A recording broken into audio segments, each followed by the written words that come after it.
Peter Brykovich here, going to talk about GDP and eventually going to talk about how America and Canada compare on the subject. GDP is the gross domestic product of a nation. It is the market value of all final goods and services produced within a year in a given time period. There are many components to GDP, such as the consumption, which is the spending by households on goods and services, with the exception of new housing. Then investment, which is the spending on capital equipment, inventories, and structures, including household purchases of new housing. Government purchases are the spending on goods and services by local, state, and national governments. And finally, there's net exports, which is the spending on domestically produced goods and services by foreigners, minus the spending on goods and services by domestic residents. So now that I've gone over what GDP is, I will now compare the GDP of the United States versus that of Canada.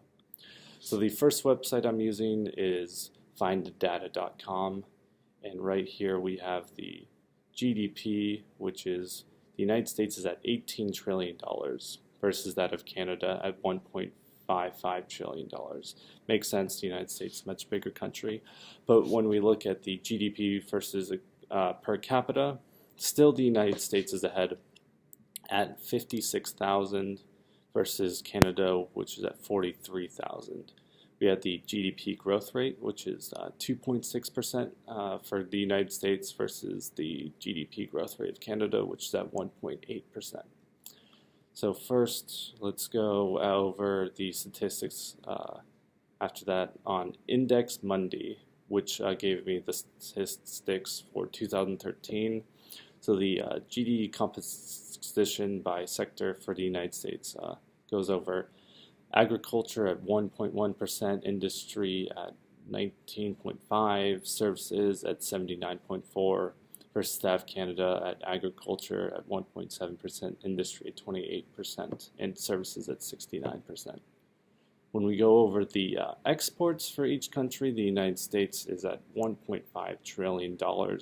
Their top 10 biggest advantages for exports are aircraft and spacecraft at $100 billion, oil seeds at $25 billion, and other chemical goods at $11.5 billion. When we look at Canada, the top 10 advantages for their exports, which are at $458 billion as of 2013, their advantages are mineral fuels, wood, and the gems.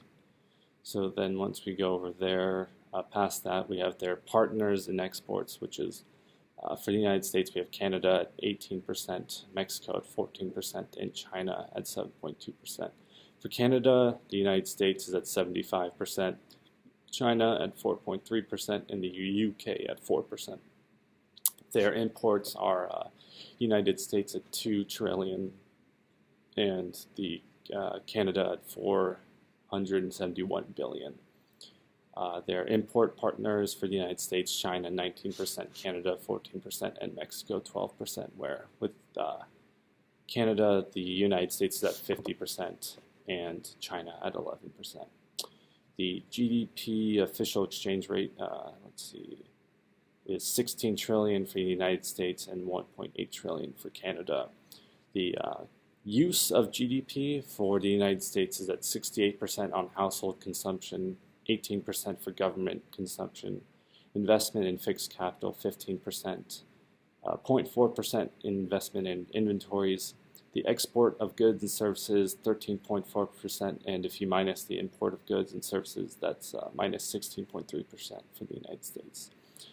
The household consumption for Canada is 55.8%, consumption is 21.6%, investment in fixed capital is 24.6%, investment in inventories 0.2%, exports of goods and services at 30%, and if you minus the imports of goods and services, that's minus 32%. Finally, we'll look over the gross national saving percentage, which was 13.5% of GDP for the United States and 21.5% of GDP for Canada. So that's comparing the United States and Canada GDP. Hope you enjoyed. Thank you. Bye.